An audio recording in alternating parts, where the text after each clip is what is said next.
NWP Radio. You're listening to NWP Radio, a production of the National Writing Project. NWP. NWP Radio. Hello, listeners. This is NWP Radio, and we are very excited to be interviewing one of our own teacher consultants, poet T.L. Sanders. Poet, I've had the opportunity to interview you before on our show in April called The Story of the Poem, where we talked about a poem that you'd written and you unpacked it. It was a beautiful show. We really loved it. And today I have the privilege of talking to you about a new creative project of yours. You've made a movie. Yes. Tell us a little bit about that project. Well, first of all, when I hear I've made a movie, it's just shocking still. The movie itself came about from these books. And these books were written in this place. Right now, I'm at the Livingston County Library in Chillicothe, Missouri. And I did much of the work for this book. It's called New, the Poetic Screenplay, in this library. Now, the film is a prequel to New, the Poetic Screenplay, which basically, the prequel tells the story of Terry Dean. He is what I call a prodigious felon and a prodigal father who, the film itself is set in a parole board hearing, and he is trying to earn his freedom. And there is extended metaphor with that phrase.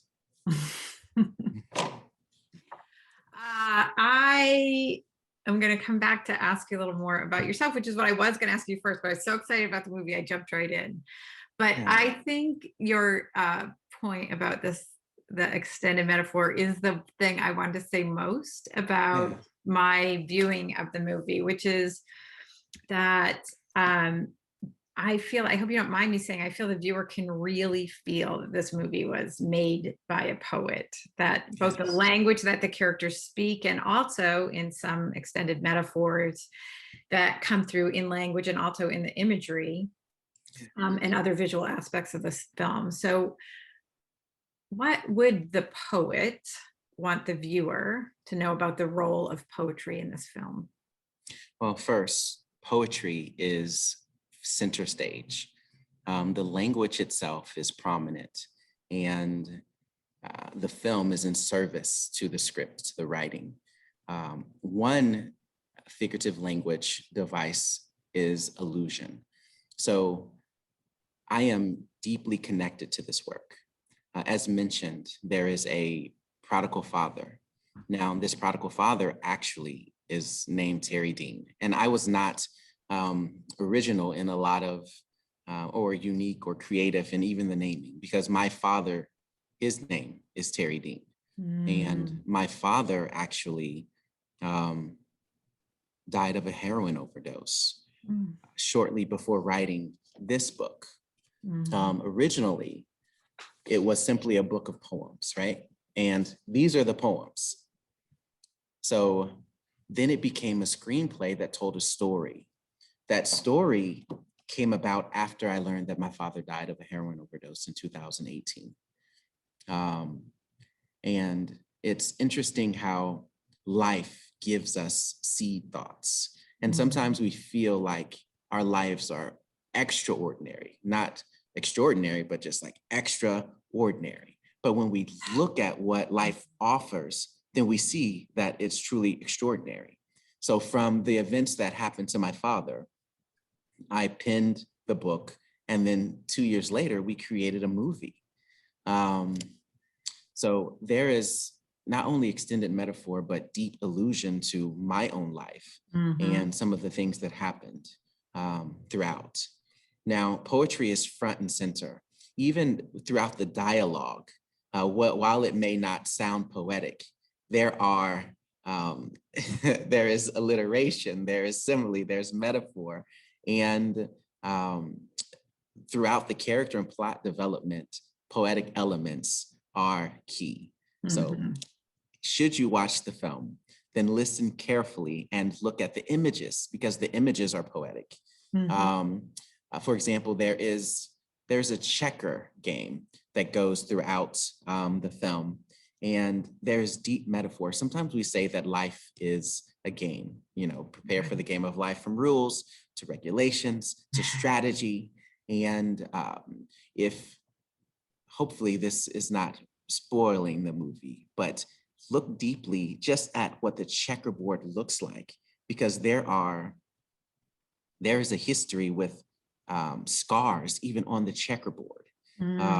So look deeply at that checkerboard and then consider how that checkerboard represents different moves that the characters are making throughout the film. But I can't say enough as to how this film is first poetry, then a film. Yeah, as a reader, and a reader who's got sort of an oral reading, like I want to, some people want to imagine what things look like. I always want to imagine what people's voices sound like, or what how those lines would be delivered. This was a real delight to me, and I think it may be that partly the English teacher in me, but I would say people will respond to the sound and feel and artistry with words in this movie. Yes. And when I think of some certain parts, kind of a sidebar, I play all of the characters. And so when I become Terry Dean, then his intonation, speech patterns, disposition, facial expressions, tonality, all of those things impacted the delivery of the particular poem. This particular character becomes a writer. And writing is his way out for him to see himself, which he sees himself in a way he never thought possible. And he embraces the idea of hope, the hope of getting freedom through forgiveness from his children, right? And throughout the work, there are 3 relationships. There is the father-son relationship. There is the father-felon relationship. And there's the convict-counselor relationship. And those 3 relationships are really pervasive throughout the work. So yes. Yeah, it's so you have sort of anticipated my next question, which is about the way the movie, I felt, centered writing as one tool for potential tool for growth or change or healing. Yes. And I wondered if you want to say anything about that, or if there's any audience you particularly hope that message speaks to. Absolutely. Well, first, we know writing is cathartic, it's therapeutic. And even if we don't publish our work, sometimes just getting our thoughts onto paper and reading our thoughts is a healthy way to cope. When we consider, especially the events of COVID-19, and then just consider addiction as a whole, a lot of times people use drugs to cope. When the character Dr. Dennis speaks to Mr. Dean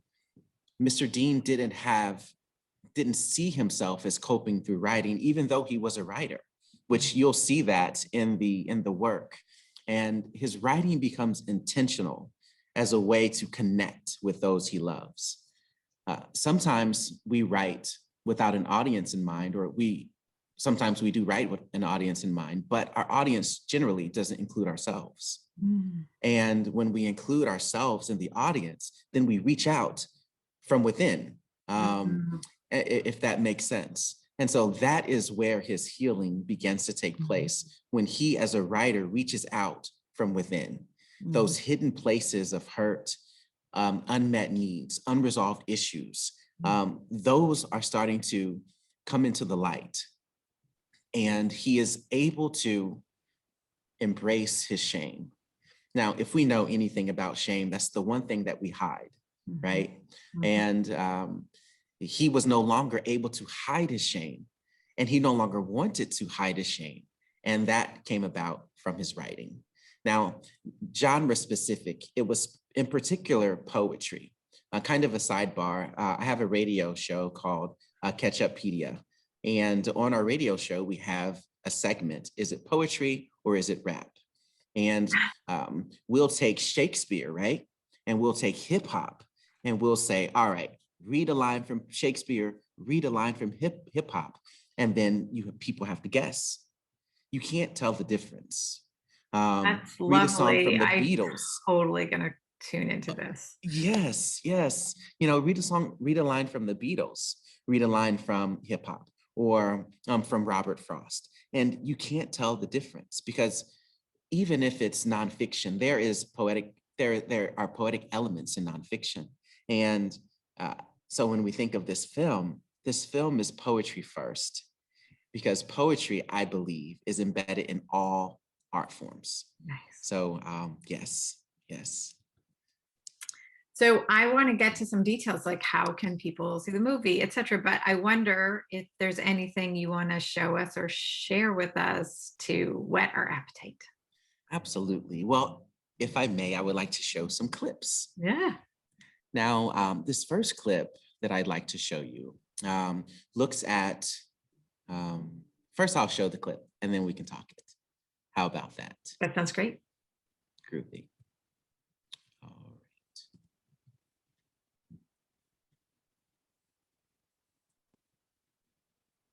It's been a lifelong dream for me to bring poetry to this stage and to be able to say to you that I have at this time my very best friend from Penn State University about to share what I think is an amazing experience with you. Poetry that will bring all of our hearts and minds into focus. Will you please help me welcome at this moment, Dr. James Dean.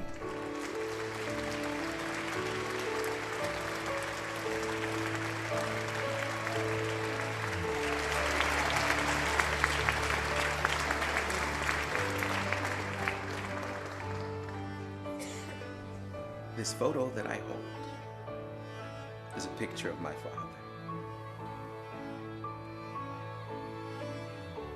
We have twin eyes, twin smiles, twin laughs. We were twins, separated at birth, my birth. And that is it for that clip. I love that moment.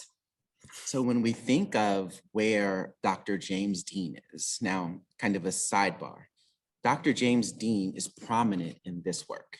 This represents Dr. James Dean's story, where he learns of his father's death and then he travels to Kansas City, where he is brought into an open mic setting.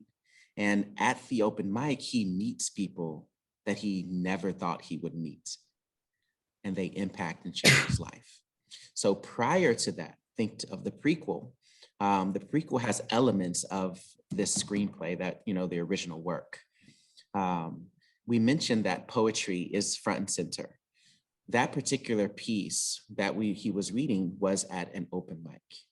And he was sharing who he is or who he has become as a result of life experiences and the connection that he felt with his father, even in his father's absence.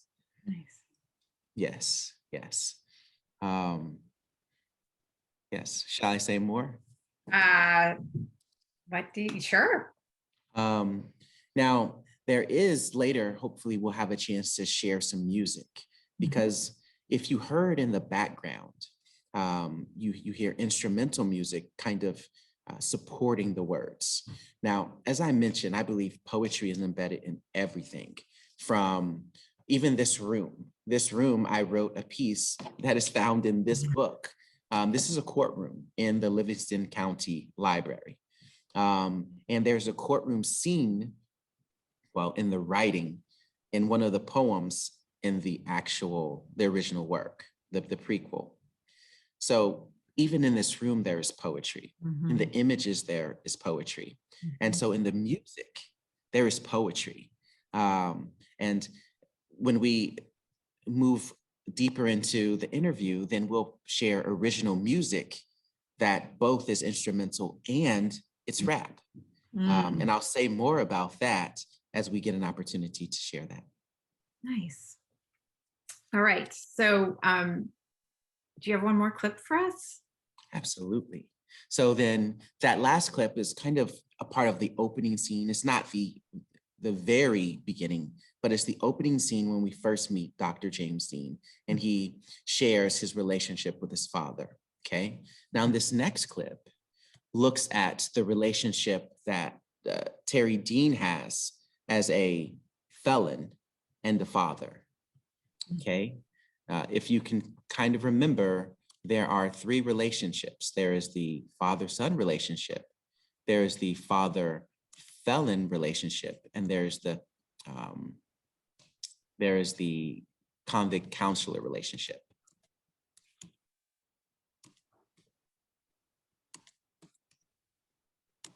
All right, so here is that clip.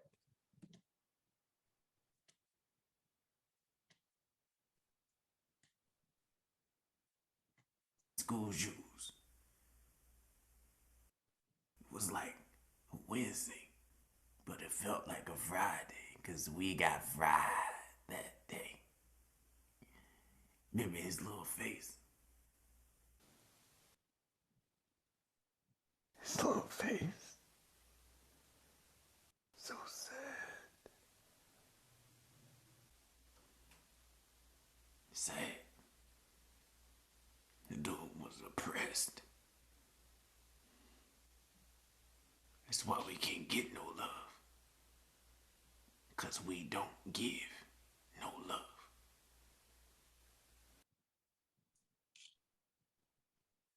Remember the song we wrote?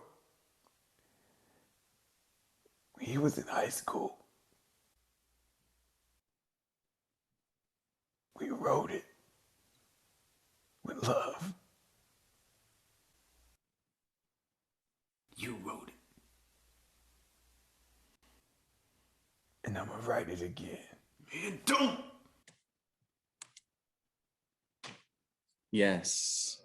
And so there we see the father-felon relationship.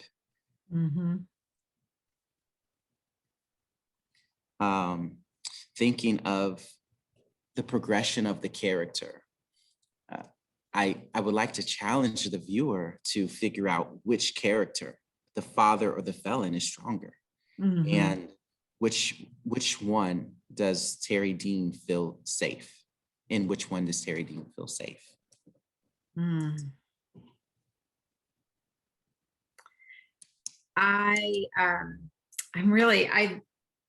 That scene was really powerful to me on my first and apparently second viewing.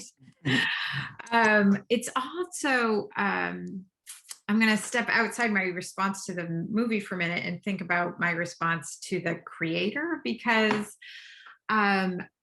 we have made some, like instructional videos or videos about NWP before. And when we started doing them, what I realized was how different that was from writing. Like I can put words on the paper in order to say something okay sometimes even pretty well. But when we got to making visual images, I just was out of my element. So I wonder, this is your first movie, right? I wonder what you might say to writers in the writing project about your move between writing poetry and making a movie and being an actor playing all the roles. Well, I first of all, the writing process is essential in creating a film and creating writing. I worked with New Digital Pathways. The cinematographer is named Dennis Day, and he truly became a mentor in this process. And he would say that there are three films that you make. You make the written film, the shot or recorded film, and then the edited film. And each of those are so different because when we would have our conversations, it would be, all right, so this is what the writing says, and this is what the viewer sees. How can we communicate what the writing on screen? What things do we need to add? What things do we need to remove in order to highlight the writing? So if I were going to say anything to a writer who were interested in making a film, then it's all about purpose. For this work, the film is in service to the writing. Now, sometimes you may have a film, which hopefully the upcoming films will have more action in them. And so then the action will supersede portions of the writing. But it comes down to the purpose.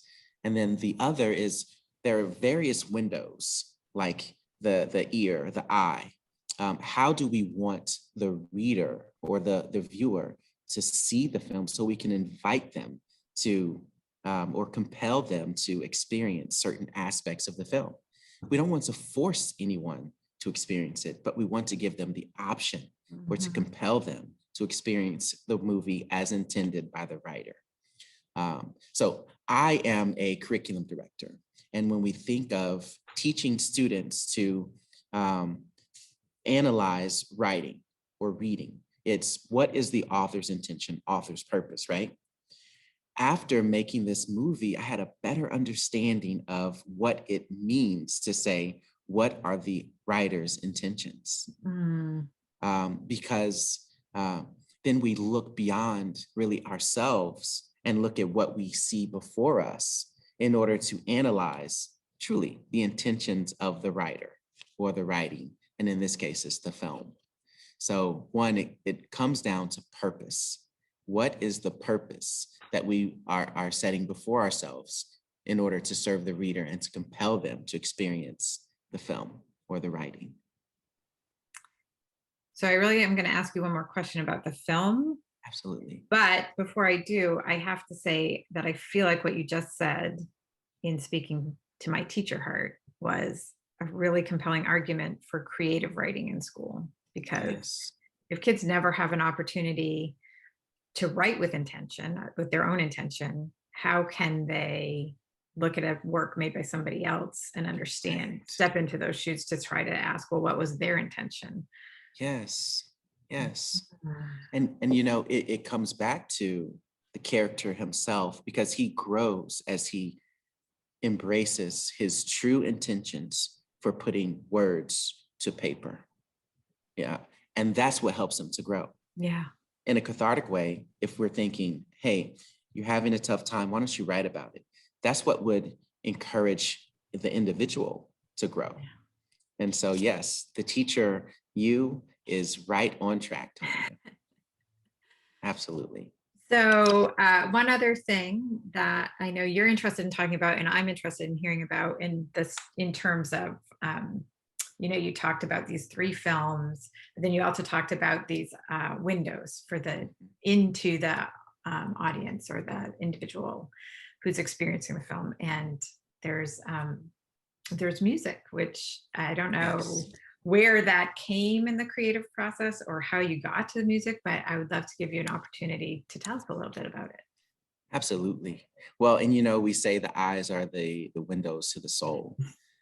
I don't know. I mean, the ears, that's what we use to hear music. And if we close our eyes, I remember I was in an opera called The Pearl Fishers, and it was with Lyric Opera of Kansas City. And during rehearsals, I would close my eyes on set and just listen to the voices. I mean, and it would touch a part of me that I really didn't know was there. And that's the hope of some of the music embedded in this. So there is original music by an artist named Tavius Cujo Phillips and an artist named Jared Tomasino. And that's the clip that we'll show in a moment. And this clip tells even more of the story, because Terry Dean, even though he becomes a writer who discovers who he is meant to be as a father and a man. He was a writer of music. He was a musician prior to becoming a writer incarcerated. And the music is old school because Terry is old school. He's an old school bass player who loved the groove. And as he embraces, I guess, innovation. So moves from the mindset of this is how I will spend my life to the hope and to the future of this is how I wish to spend my life. I'm calling that the innovation of self. That music stays old. And when we were creating this music, I told the composer that we need to have an old school feel, not the new school rap, because the genre is rap. I want fairly new school rap, but I need an old school beat. And so I'd like to share just a clip of the old school beat, so that way the listeners can vibe. Oh, and there's one other thing. So I do play the bass, and the bass line in there is a bass line that I actually had the privilege of creating. So if you are a bass player, then listen to the bass line. All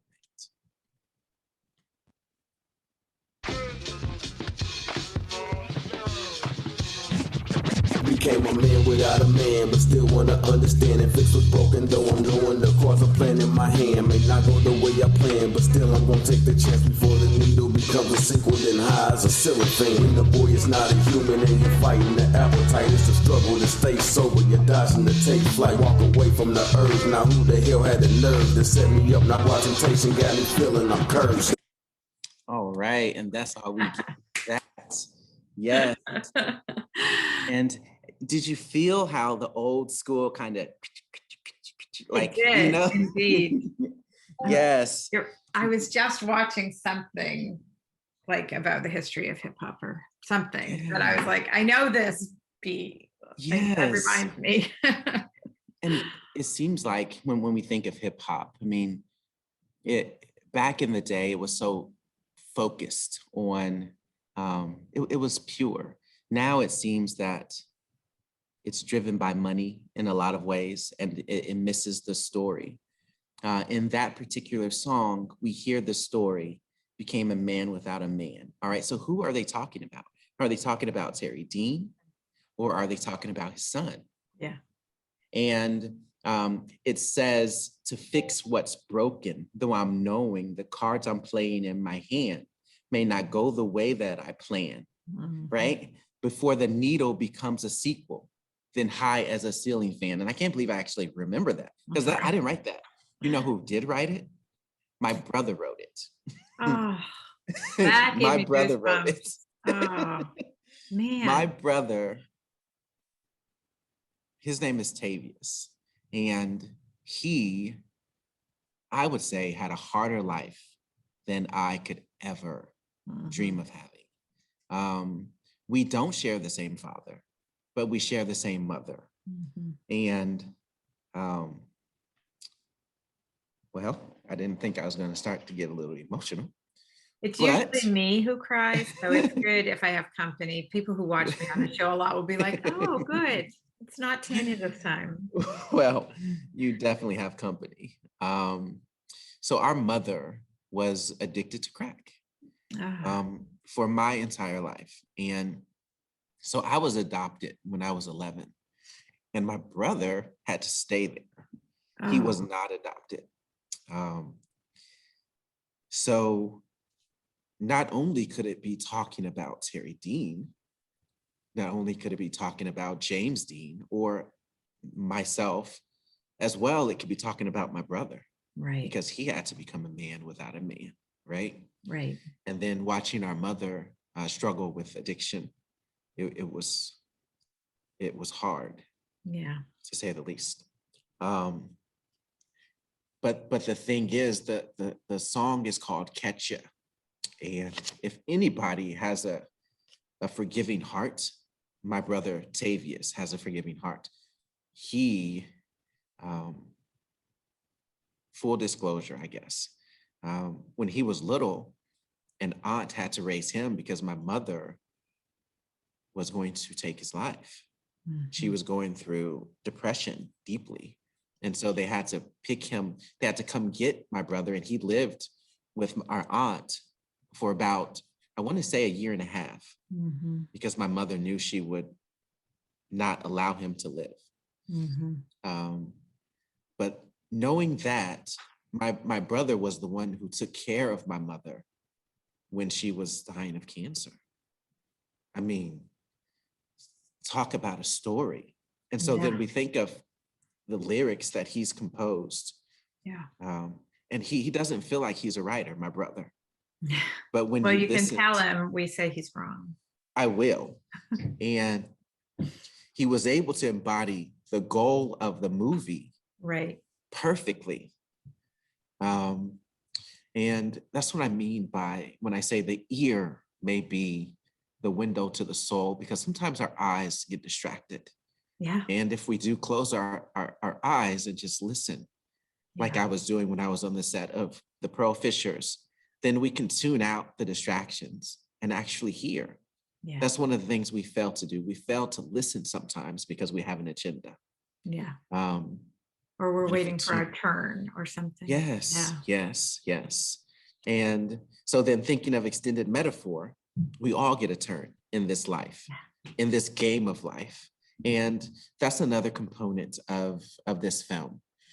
As I mentioned, there's a checkers game going, and the characters are kind of taking turns. And I'm not going to say more about that, but if you do watch the film, seek, or hopefully you'll look to see how they are taking turns, how the dialogue is embedded in this game, in this checkers game.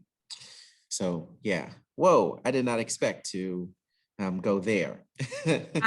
Well, we are really thankful that you're here with us, that you made this beautiful thing, that you're going to share it with us, and that you're being so vulnerable and honest in that sharing. That's beautiful, and we appreciate you. Thank you. Let's talk about you. I feel like you've issued an invitation to a viewing and also maybe to a conversation in that last. So let's tell people how they could see the movie, and then when we could talk about it.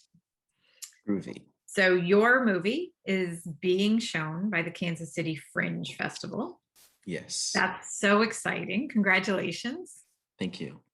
And in the silver lining of the world we've lived in over the last year and a half, things that might have only happened face-to-face are available to people who maybe can't be in Kansas City for the Fringe Festival, and your movie is one of those things. So we can get tickets and see this premiere of your film, no matter where we are from our homes. Absolutely. Yes. So can you tell people how to do that? And we'll include it in the notes with the show, but can you tell us how that works?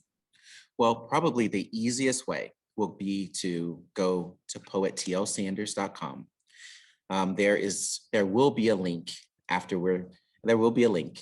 and you'll click the link, and then everything else will be at your fingertips.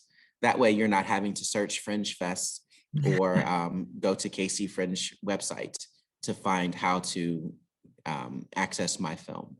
So it'll be on poettlsanders.com, and it'll say movie news, and then you'll click that, and then you'll see where you can purchase the film.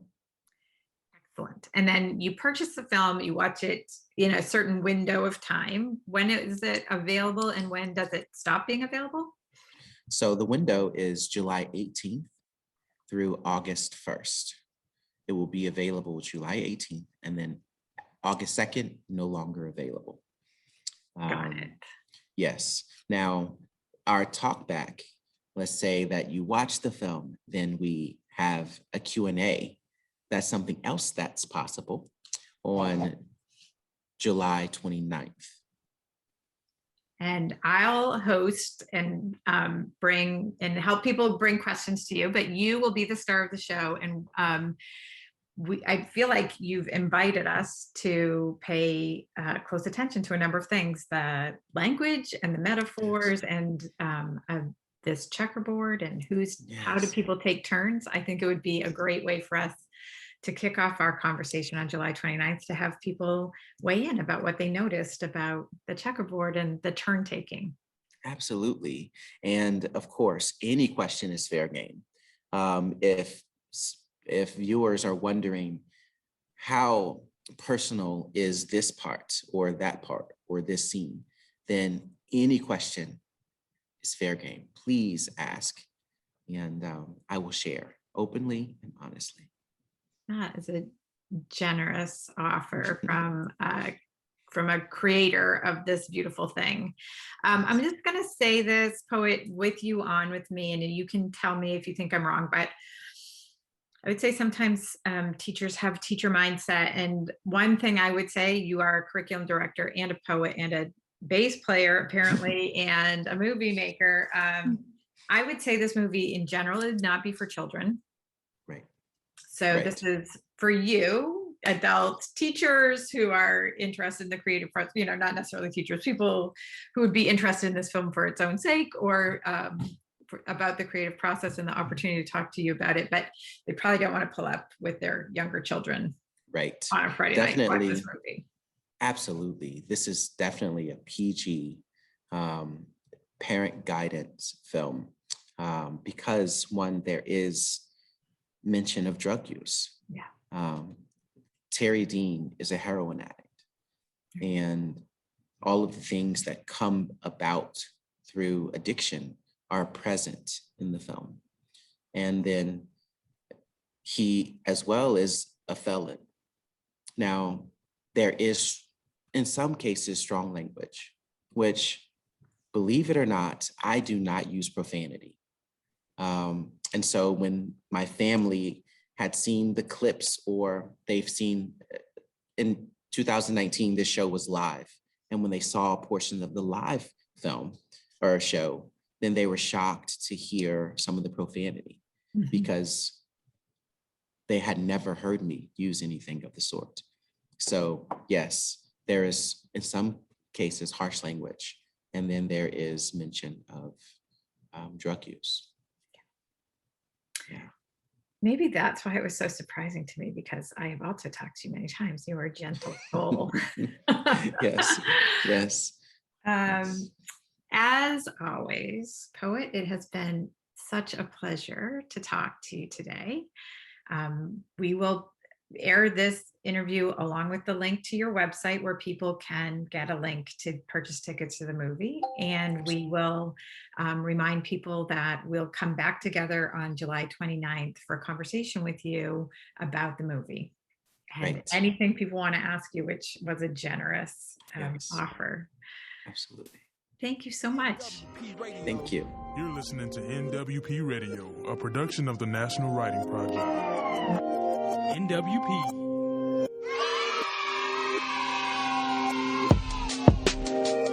NWP Radio.